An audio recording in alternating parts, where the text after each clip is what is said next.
You've heard of democracies. You live in a democracy, a country where people get to vote for their leaders.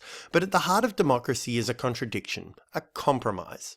This is the compromise between doing what's best for the society and letting individuals have maximum freedom. Every country has a mix of both, so let's find out.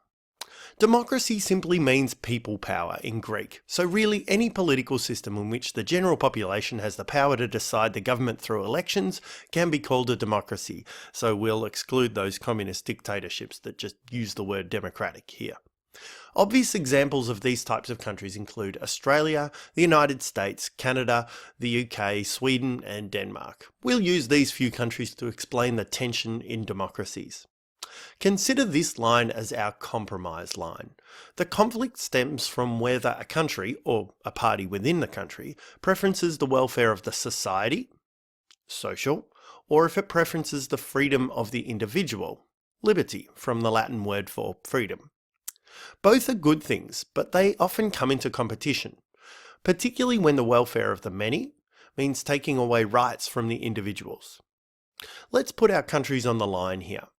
Sweden and Denmark are often considered the most social of the stable democracies of the world. Australia is a little close to the centre with the UK and Canada, with the United States often positioning itself as the champion of liberty further away onto the right side there.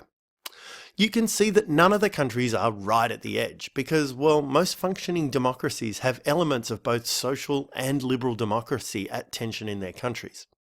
A true communist nation would be off to the extreme left, but they wouldn't allow fully free and fair elections. And a country that advocated pure freedom for the individual would struggle to maintain any law or public services, and this is called anarchy.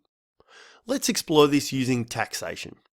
Tax takes from individuals to pool the money together for the good of the society as a whole. A more social democracy like Sweden has a really high top tax rate of 61% plus 25% sales tax, and Denmark has 56%.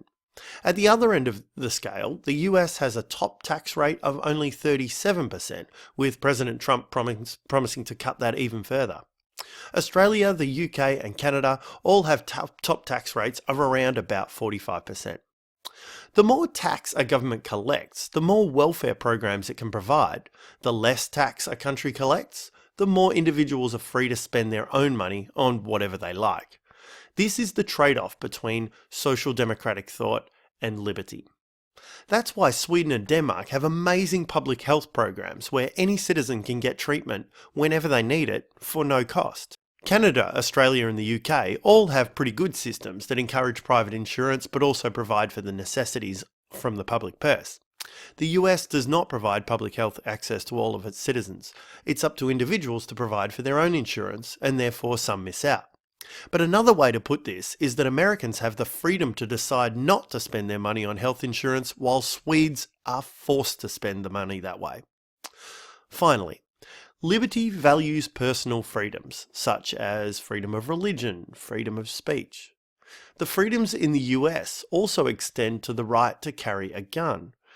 The other nations on our list outlaw citizens carrying guns, which takes away their personal freedom, but protects the public. Again, it shows this tension between the public and the individual.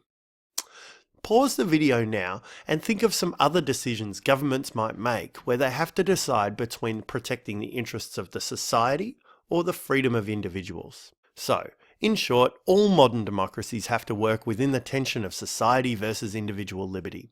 You now know the basic difference between the two and should be able to place a nation, a party, or a government policy somewhere on the line.